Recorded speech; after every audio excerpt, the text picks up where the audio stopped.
No, that's right. Hey, I think, are we recording? We're recording. The Zoom is recording right now. Okay, but well, we haven't started the Facebook yet. Oh, you did? Okay. Okay, we are recording. So we're ready. Well, who gives opening comment? Don't you, Richard? Yeah. Okay. We're waiting on you. Okay. We're all here, all aboard. I want to thank everybody for coming and showing up. Today we're going to discuss my new novel, Signares, The Women of Goree Island, which looks like this. There's the cover. And we're going to do that with some notable people that I have the pleasure of knowing. Dr. Ray Johnson and the iconic master artist Habiba Owens Burns.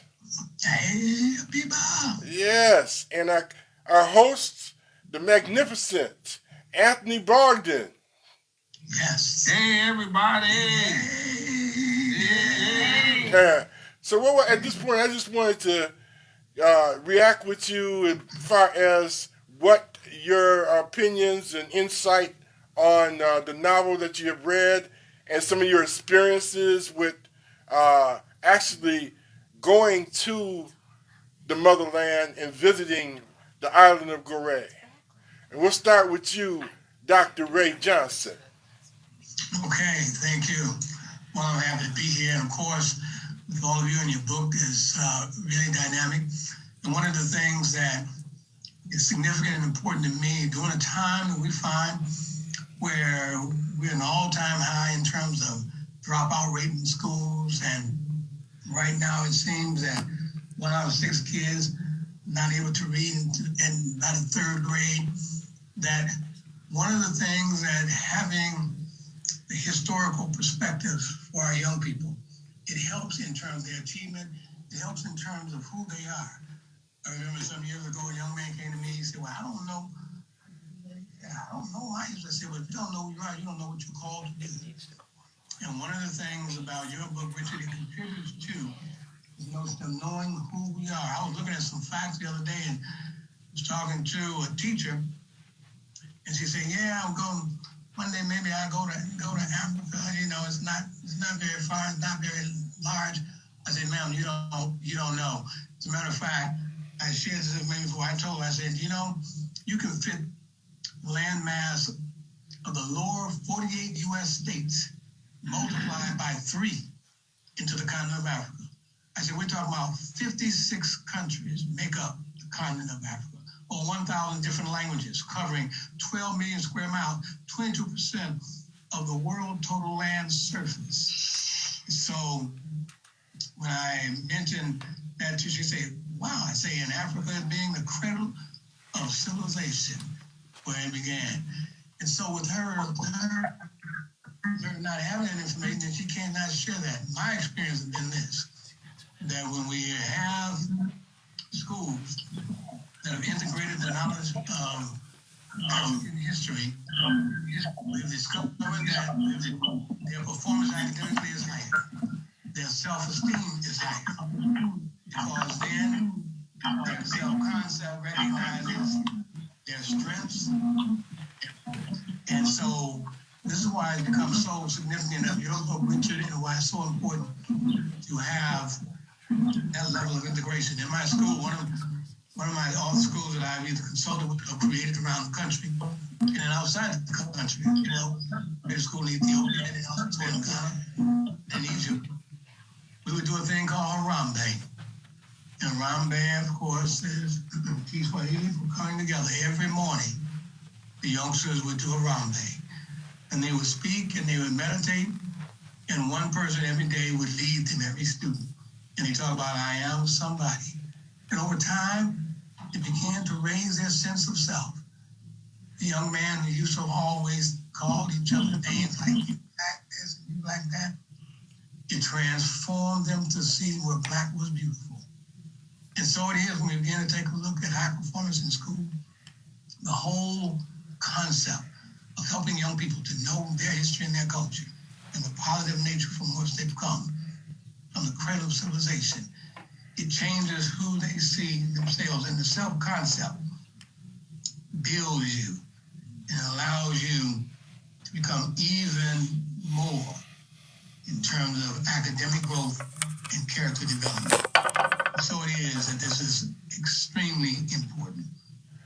Very good. Very good. You know, we look at the higher order thinking skills. We know that as they approach learning and authentic instruction, I always have my team to say to students, they construct meaning and produce knowledge. Students use discipline as well as to construct meaning. And students on their way in word production and value and meaning beyond. So the higher order thinking skills give a depth of knowledge. And so it has such a powerful impact. I remember I had youngsters starting, we started that. Youngsters were 4 years old in preschool and kindergarten. Early on, letting them know who they really are. And we would always say we must be on time, on task, and on a mission. And that mission. Very good. Very good. I'm sorry. Thank you, Ray. Thank you, Ray. You're very welcome, sir. Most of you know that the history about the island. A lot of people don't know the history of the island. It's a place of holy ground that relates to the African American. Habiba, you want to kind of tell us what happened with your experience when you went there? Habiba? From the very beginning, yes. Hi, I'm Habiba Owens Burns. I'm a visual artist, and my art has enabled me to express my feelings, especially about the motherland. Always wanted to go there. First African I met, I was 9 years old, and my father, who brought this young couple to our home from Africa, from Nigeria, and they told me about Nigeria. My travels have been throughout the continent, and as Dr. Ray Johnson has mentioned, the continent is very big, very vast. My trip to Goree Island was a special experience because it is also the home of what they call the slave captain. And I wanted to go there to experience firsthand and to feel something that I knew I couldn't feel over in America. So when I arrived, it was like I was home, okay? And I felt at home. They treated me like I was coming home. There's sadness in the slave castle because of the history of how people were herded into large buildings and, you know, they just on top of each other with only a small window to see the horizon. Is there anyone else waiting to come on? But there's also steeped in tradition, colorful garments and the food and the smell of the country, the dancing. The spirit is still up in spite of what took place. Goree Island is beautiful. I am a painter and I have created works depicting what I've seen, like Gathering at the River, which is a marketplace scene, and women are all outside selling their wares, and they're by the river, and they're in their colorful boobas. What I have on today is a grand booba that was made in Goree Island. Beautiful, There's beautiful. a lot of fabric, and I've wrapped my head in fabric. And these are traditional clothes that I've had for many years, but the history is so beautiful. And I think everyone, not just people of color, should go to Africa and experience it firsthand. But for us as African Americans, we are descendants of great kings and queens. Yes. And I like to express this thought when I go to school as a motivation speaker, encouraging the young people to hold their head up because they come from royalty. And yes, in order to get respect, you have to show respect. You have to. So me personally, my trip to the motherland was a gift from God because I felt I was home. I had my name giving ceremony there. The name came from a young brother many years ago from Tanzania, It means beloved, and it's a name that you can't give yourself. Someone has to give you. And when I went to Kumasi in Ghana, I had my ceremony. I had to go before a chief, a mission, and I paid him a case of schnapps. And he took one bottle and he poured in libation in honor of my name. This is one of the traditions that's passed down through us that we do in America. But again, young people today have to know their roots. Another piece I did, The Storyteller, is a mother reading the book to her children, and the message is parents teach your children about their roots. Exactly. It's so important that they understand where they came from. And history is being rewritten today. The truth is being told. And for this reason alone, we have to continue the message through the different programs, through people like Dr. Ray Johnson and Richard Goree and others who are expressing all of the information that they have and sharing it to the world. It's so important. We cannot stop. We have to continue telling the story and passing it on. Thank you. So my contribution is to continue, telling the story of my life experiences, and it's so important we instill pride in our children. Yes. I want to add something to that, Habiba. When I was there and then Obama was there, I've been there a couple times, but Obama, was there. And what I decided to do was to, when youngsters turned 11, I would take them abroad. And we would take the youngsters to Goree Island. And interestingly enough, when I was walking down the street, I told the story before, and the young man who bumped into me said, Dr. Johnson. I said, yes. And I looked up to him, man, he had to be about 6'9". And I said, who are you? He says, hey, Doc.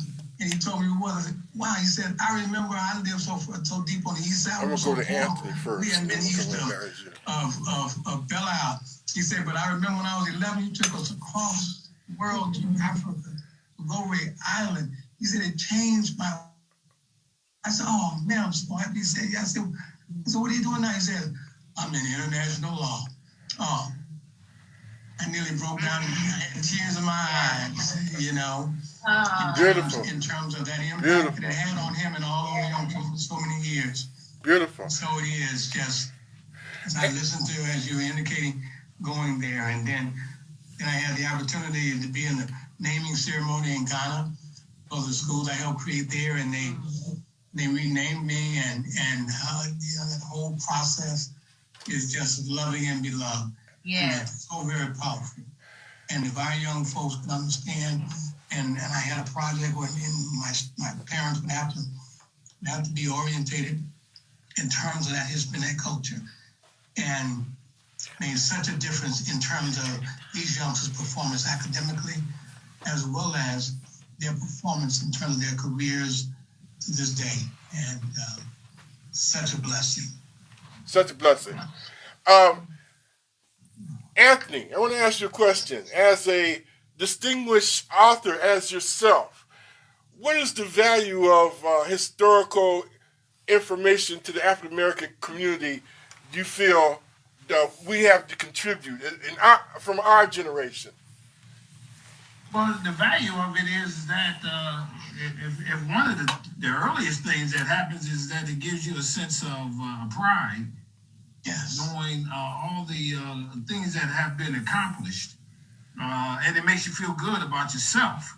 Yes. Which is what Brother Johnson just alluded to, and Habiba alluded to, relative to knowing that history made her feel better, and that's a good thing. I mean, a lot of times you need to feel better, and that is a good moment that you can take with her for a lifetime.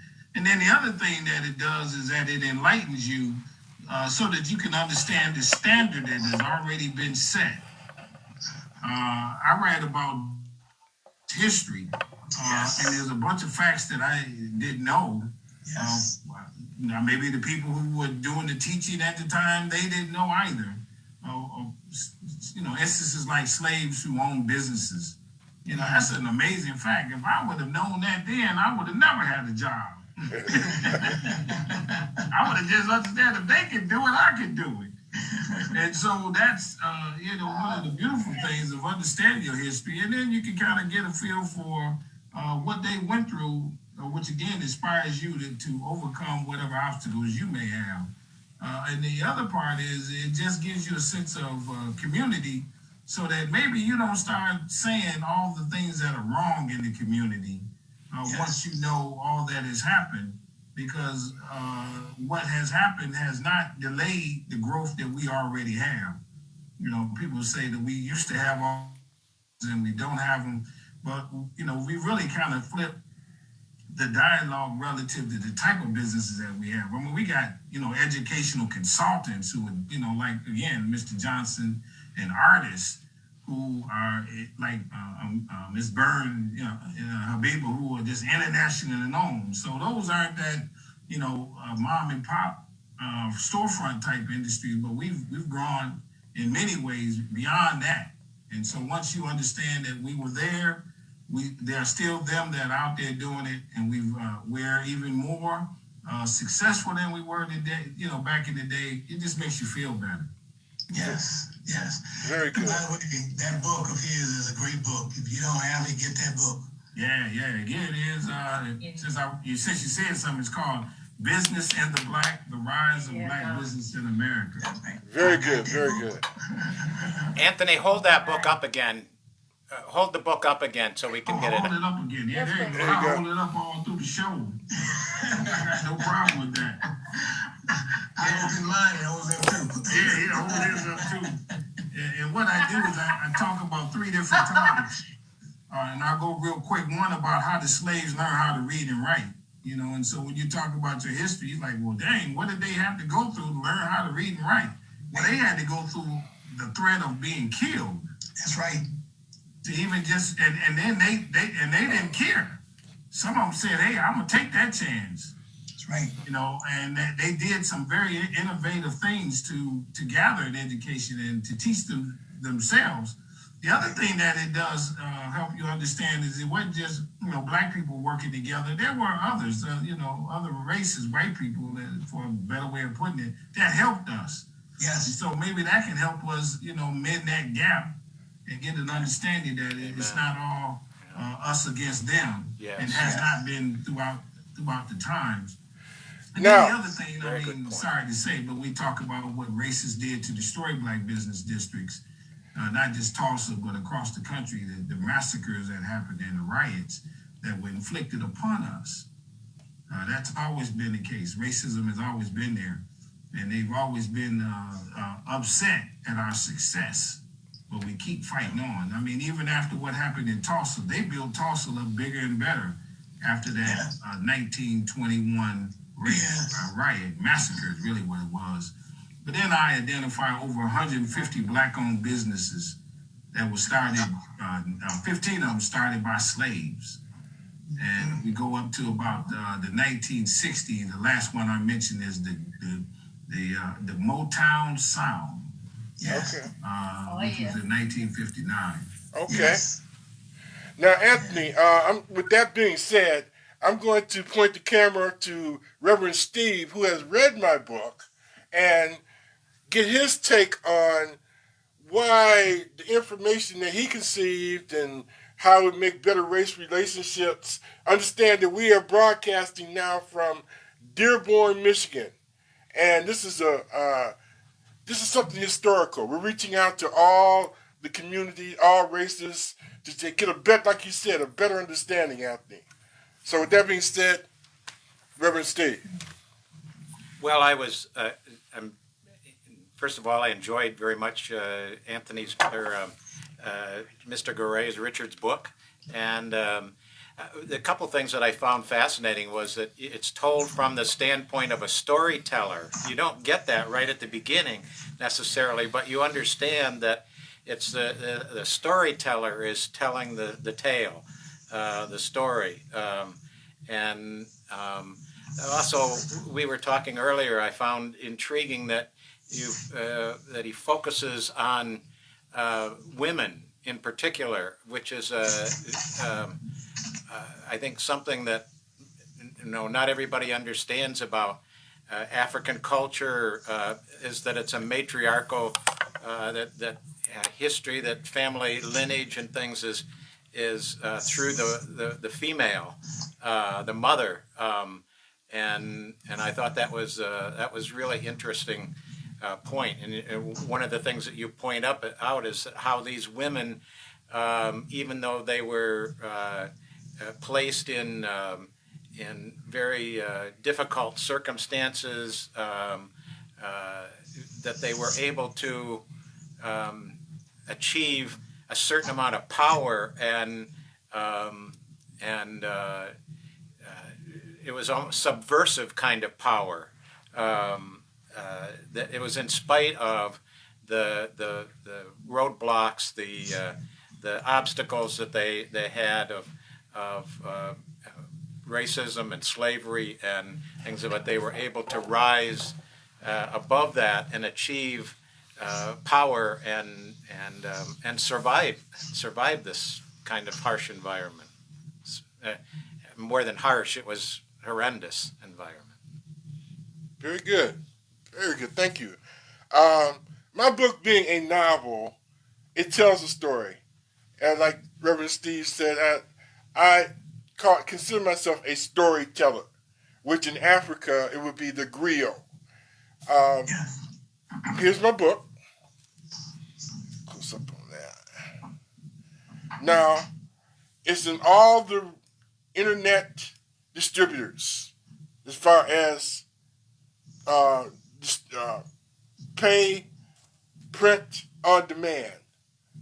So if you want to get the book through the internet, you can do it that way, or you can contact me personally through my email address, which is goreeisland_inc@yahoo.com. I'll repeat that. goreeisland_inc@yahoo.com. The hardback cover is $35. I'll autograph it. Free shipping and handling. So with that being said, now I'm going to slide back over here to Dr. Johnson for a minute and talk about the significance of this type of literary material in our urban community as far as increasing literacy. And what age group or what study program would you recommend my book be entered into? Well, I'm thinking that it probably would be most helpful given, some of the content with the high school and from ninth grade up. And I say that because that there are, we know there's some sexual kinds of things in terms of rape that's going on in the story, and youngsters that are preschooling and that are very young, it may be, some other issues, but I'm thinking that ninth on up, or even really, I'd say seven on up, I think it would be very good, for them.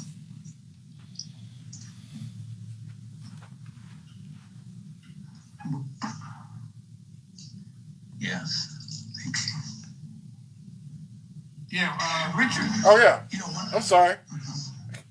Richard, can you tell us a little bit about your book and some of the things that you talk about? Sure. In the book, I describe the history of an island which is 2 miles off the coast of Senegal, Africa. Now, from a geographical standpoint, that would be the most northwestern point of Africa. This is very important from a geographic standpoint because it was the launching point for a diaspora of Africans that made their way to South America, to North America by way of the slave trade, by way of European exploration, and it was also an exchanging point for goods. For example, what you see that Habiba is wearing is royal garments. This many times is made out of the finest Egyptian silk and material that you could not get from anywhere else in the world, because it interchanged to this point of no return. So there's a vast history here as far as this island. And my book tells how an island that was uninhabited became inhabited by African women and European men and a mulatto child. Many times the European man did not stay, and they left the African woman and child to survive on this small island by themselves. So as time elapsed, an evolution of mulatto community, female community, became in focus in empowerment. Many times there were concubine, slaves that progressed into common law wives and mistresses, very wealthy people. Now this reflection not only happened from Goree Island, but you see a lot of that in South America, like Brazil. Yeah. I was watching a documentary the other day with Dr. Henry Lewis Clark. And he went to Brazil, and he went to the mountains of Brazil, and they had these beautiful villas that were sugar plantations. And they told this eloquent story about the plantation, wealthy plantation owner, and his black African mistress, and how they had 13 kids.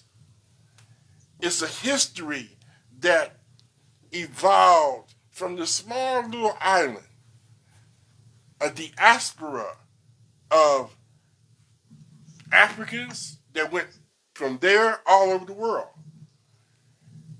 Yes. So my book, being a novel, tells the story of the young mulatto girl growing up on the island in a situation of contraband, slavery, and through her own intrigue becomes empowered. I kind of feel it's like the empowerment of women of color we have today. What's going on with this movement that we have today is being recognized. Well, that's why I feel that my book is right on time. You can relate with this subject matter. So basically, that's what the story of the book is about. And Richard, how did you first become interested in Goree Island? How did you first even start to conceive of the book? Well, my Hang on just a minute. We sure. lost our connection. Okay. There we are. We're Okay. coming back.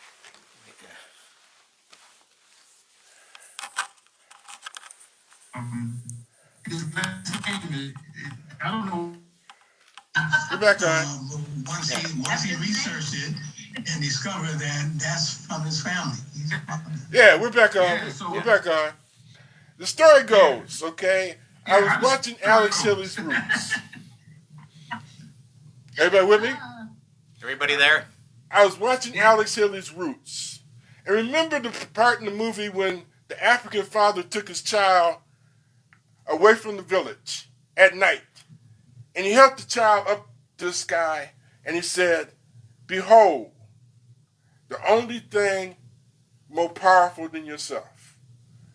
It moved me to do genealogical research on my own family, like many African Americans.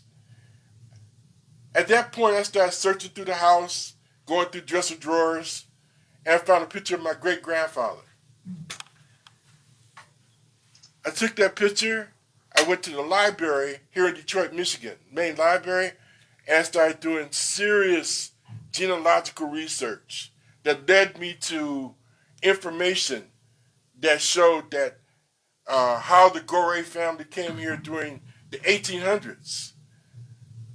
And at that point, I started looking at maps. I was in a room full of old maps, territories, globes, and one particular book stood out more than anything else. It was this large coffee table book. Embroidered on the cover was the word Africa. As I opened it, I discovered a whole new world. These were some of the first maps that were ever drawn. They were full of watercolor illustrations, beautiful watercolor illustrations, showing images of great kings of Africa, Mansa Musa, King of Mali. It showed sea creatures, mermaids, flying fish, in beautiful watercolors. And as I continued to peruse through this book, I came across a page that said Goree Island, and it had a map, a description of the island. And being that my last name coincided with the island, I started doing more in-depth research, came across the information on the women of Goree Island, which was quite famous in African culture, West African culture. And from that point, I started to write the novel. My youngest daughter was born, and I was in the delivery room. When she was born, she looked exactly like the reincarnation of illustrations that were in Senegambian journals dating back to the 1600s. I was floored. I didn't know, what the symbolistic meaning of this was, but I knew at that point I wanted to be a writer. I wanted to write a novel. I wanted to tell this story. So that's when I wrote the book, got published, and it's been out here. This book right here. Take a good look at it. This book right here has over 25 historical illustrations of life on Goree Island. So it's not just a acclaimed literary piece, it's a work of art.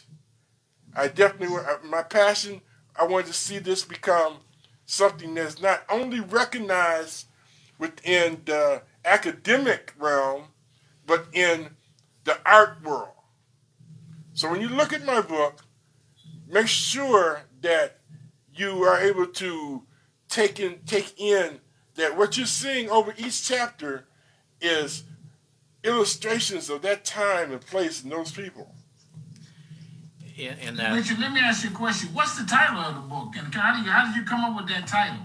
Well, Signares was the word that was used from the Portuguese, relating to their description of the women in Portugal. Signora, Signare, Signorita. Now, as a African-American male, or male, period, once I read the history of how beautiful these women were, I was intrigued. How shrewd, cunning business-wise, how they were in control of their own destiny. I was intrigued. So I had to take that title, Signares, because it's internationally, we might not know, because it's a learning process, a lot of things that have been taken away from African culture. But other countries know the history of Africa, more so than we do. That's why my goal is to achieve recognition within America, within our school systems, okay? I have sent my book to Presidents Obama, President Bush, President Clinton, and they all have recognized the importance of this history and sent me thank you compliments, personal thank you compliments on this book for teaching them about the history. So, Is there a ceremony there, a celebration of some sort on Goree Island that people come to a lot, that kind of thing? Absolutely. You know, just like here in America, we have the Mardi Gras, we have different festivals here. It all relates to the culture of Africa, okay? These are just a spin-off of the culture of Africa. They have festivals ongoing, music festivals, with people like this very popular recording artist, international recording artist called Akon. He's from Senegal and Goree Island. Michael Jackson went to Goree Island with the Jackson 5 in '74. So it's a place where it's recognized, but it has yet to be put into its proper perspective as far as the forefront of notability. Let me ask you this: how do you get to Goree Island? Whoa! You fly to where, and then you take a boat to the island. How do you get there? That's a good question. People have a perspective on how long does it take to get to Africa from America. So my experience was, I went to Washington, D.C., caught a plane that took me 7 hours across the Atlantic Ocean. Landed in Senegal, Dakar, which is the capital of Senegal, Africa. 7 hours. Now, you have to understand that Goree Island is right off the shore of Dakar, Senegal. You can actually see it off in the distance. It's 2 miles. So it's no bridge. So you have to take a ferry boat there. As you take the ferry boat there, the ferry boat has 2 levels. People sitting on top, people sitting on the lower level. And I remember very distinctly, as I sat on the lower level, this was in the midst of the day, about 12 o'clock noon, and the sun was beaming down through the water onto the coral reefs that surrounded this island. It's amazing. The history of this island the history of West African coast is that many of the ships that the Europeans sent to explore the West African coast didn't make it because the winds would blow them on the coral reefs and the boat would be destroyed, shipwreck, okay? So it's saying that it's a very mysterious type of introduction as you go towards the island. So it's about maybe a 20, 30-minute ferry boat ride up to the island. And the ferry boat knows where to go to navigate around these coral reefs. But as you're approaching the island, in the distance, you see this sand castles. It's amazing. 400, 500 years of history that you're approaching. Because everything was made out of seashells and sand that they use for mortar. So it has like this pastel, very aloof type of mindset. When you're approaching this, I can see these sand castles, these buildings, and these pastel colors, and you don't know what to expect. But the aura, when you get there, you feel the aura and the spirits of the ancestors moving and dwelling through the people that toured the island. You can imagine there's two groups. You might have maybe 8 tour groups at a time. Each group might have maybe 10 or 12 people. These people might be from all over the world. You have some from China, some from England, some from France, Australia, and they're going into this one building that they call the House of Slaves. And as they enter the door, you see a courtyard. And this courtyard is where the slaves were auctioned off. They were separated. All the functions were done in that courtyard. So as each group is going through the tour, and the tour guide is explaining, well, this room is for that, this room is for the children, this room is for the women, blah, blah, blah. You hear people yelling in the background like when you go to church, or you hear what they call the utterance, the spirits, the screams. I mean, it's haunting. It's like you stand there and all of a sudden somebody screaming behind you, or you're like you don't know what to think. And it just make you. I can see it on your face, Anthony. I can see the way you look now. It makes you think. What went on? What went on here? Okay, and make you stop and think. Now that same look was in the face of President Clinton, President Obama, Pope John Paul II. No words had to be said.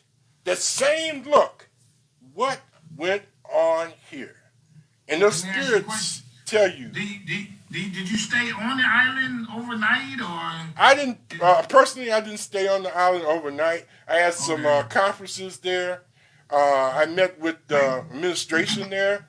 I told them about my story as far as personally doing my research, writing the book, telling everybody I can in America about Goree Island, and they made me an honorable ambassador of goodwill of Goree Island. So I am an ambassador of Goree Island. Now, in your book, you talk about the young lady and her experiences. Is that a true story of somebody there, or it's kind of fictional? When you write, it's two concepts when you're writing a novel. It could be, primarily when you're writing a novel, 99 times out of 10, it's going to be fictional, what you put into it. But my novel was based on the history of the documentation of the people that controlled the island. It went from the Portuguese to the Dutch to the English to the French. And that documentation was done through military records of how, important the governor of Senegal, his residence was on Goree Island because he adored the women, the young mulatto women. That was his thing, okay? He appreciated the beautiful women that was around him. House now. Yeah. So It's all right. there's many stories. There's just so many stories about the embellishment of the history of the island, the history of these women. So to answer your question, it's based on history, but it's my take. Okay, it's my take on how this young girl grew up to be in control of her own destiny. Is one of the things that you mentioned, my good brother said, remember you in the minister's house. And I fought back with Dr. Martin Luther King Jr. As some of you may know, I was Dr. King's youngest executive director and over the Michigan chapter. And I remember we would have a lot of conversations about, how we're going to handle issues and coming up with civil rights and what have you. And one of his strongest folk on our staff, the closest to him, a female, and he reflected and talked about the women in Dakar, Senegal. And I think that might have been in 1960s. It was a long time ago when he told me that. So, you know, as you were mentioning, and then when you mentioned being in the minister's house, and that came to me. Hey, Ray. Yes. Hey, Ray, let's go. Well, let me say this. Habiba is a perfect example of the African beauty of the motherland. Yes. How she expresses herself and how she is, her eloquency. Okay, see how you see how poised she is. You see how royal she looks. Right. That's right. This is from the legacy of her ancestors. Right. She has done a portrait, a collage, gathering at the river. Correct, Habiba? Yeah. And Yeah. just That's tell the story on how you actually were inspired to do that. What made you do that particular piece? Yeah, I remember it too. Yeah. Well, okay, first of all, I have to say I was fortunate to have a friend living in Senegal, Senegalese, a family. So I stayed with them. I stayed with them for 2 days because I was actually in Ghana and I had left Ghana and gone over to Goree Island. So I stayed with them and they took me into the marketplace, which was actually outdoors by the river. And these women were dressed in their grand boobas, like what I have on, and their heads wrapped. And, you know, they were selling their wares and whatnot. And there was a lot of chatter. And I was fascinated by all the different colors and the foods, the smells. And I said, ooh, this would be a good topic to use as a piece of work. And I did a sketch of it. And this is what I carried back to America. But it's because of what I saw that I created Gathering at the River, which is it's a very large, the original is a very large piece. But Rich is very familiar with it, and he has given me the honor of having it showcased in his book as well. So, you know, I was always fascinated by what I saw in my travels to Africa. And Goree Island is so colorful. The women are majestic. They walk with grace, their heads up high. They're in control of their business. You know, whatever they're doing, they're in charge, you know? Yes. And it's just amazing. It's uplifting. And for me as a creative person, I couldn't wait to go home and create something, you know, put it together. Yes. That's what that's all about. Yeah. So proud of you. There's the portrait right there that she's speaking of, the collage. It's in color. It's very vibrant colors. I love you. Yeah. Yeah, very. Yeah. Now, maybe a lot of you may not know, a lot of the young generation may not know, but you can relate. Queen Habiba work is displayed on many of the black iconic television shows, like Living Single, Fresh Prince of Bel-Air, The Cosby Show. So she is truly the iconic queen of art. Okay. Yes. She has had so many worthwhile experiences, mind-blowing stories. She tells me. So I'm looking for her work to be coming out in print very soon. Very soon. Yeah, for sure. I got a book coming out. I got to show you guys. I got one coming out too. But I have to tell you this, and Anthony, I'm throwing you in the mix because I'm so proud of you guys and what you do. If you're getting the message out there, I got my eyes on all of you. You know, Dr. Ray Johnson and I go way back, and so does my friend Richard. So they know. And Anthony, you know, we're doing what we're supposed to do, what we were put on this earth to do. That's why we enjoy what we do. It's our passion. Okay? So we continue to do this as long as we're on this planet, educate the folks. I mean, from babies out the mama's wombs to ancient folks, okay? Because you're never too old to learn. And we're doing something that's positive, and we're feeding off each other's creative energy. There's so much energy compiled in this one unit of a body of people right here today. So, you know, it's inspiring. I want to go to my studio and work. You don't know, I'm getting antsy, okay? Because I'm thinking of ideas, and my book is up in a box up in my studio, and I got to keep going, Richard. I hear you in my ear. You're constantly telling me, you know, let's go. So it's coming. I love you guys. I want to take the opportunity to tell you this before you get away from me. Well, we love you, Queen. Thank you. Well, We go way back and come way forward. Love you, Queen. There you go. I want to Thank you, love you back. I want to thank everybody for participating. A special thanks goes to the Good Shepherd United Methodist Church, Reverend Steve and his beautiful wife Connie.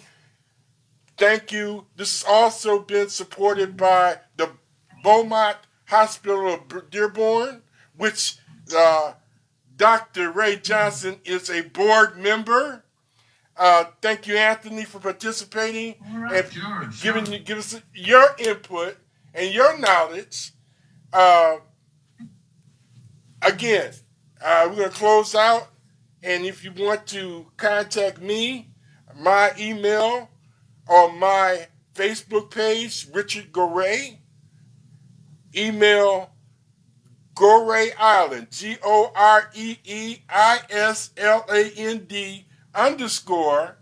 _INC at yahoo.com. All right? Before we go, Rich, Yeah, man. can we have the pastor close out with a prayer? Sure, I'd be happy to. And I just Yeah, I mean, he's standing right there. Have a prayer. Yes. Next to the table. Perfect. I'll stand right here. And I we just thank want to you say so much. how blessed I've been too to hear you and to hear all of your backgrounds and your input, and what a distinguished group of people. Thank you so much for doing this, and hopefully this will be the start of doing some more things like this. So again, thank you. We thank you. Thank Bow you. in prayer. Thank you. Gracious Thank God, you. you're Yes. welcome. Yeah, thank you. And thank you, dear God, for all of your blessings to us, for your faithfulness to us through all of the dangers and toils that we've been through. Lord, we thank you for each of these distinguished panel members, for their backgrounds and their contributions, and for the way that you're using each of them in spreading the good news and sharing information and helping to change the world and make the world a better place. We thank you for them. We thank you for Richard and for his faithfulness to his calling to write this book and to do the research and all that was necessary to bring it to pass. Lord, we give thanks for that. Now, Lord, we ask that you would help each one of us to grow and to learn and to be a true representation of Jesus Christ as we each in our own way seek to serve you. We'd give you all the praise in Christ's name. Amen. Amen. Thank you, everybody, and I hope you have Thank you. enjoyed this. I enjoyed having you, and let's do it again. All right. Yeah. Anytime you want to call me, my number's there. All right. 333-8090. Ashe. B13. Ashe. Thank you. Oh, God bless. Right. God bless you all.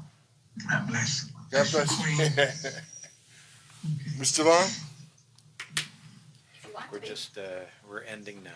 If you want to be. All right. We'll finish.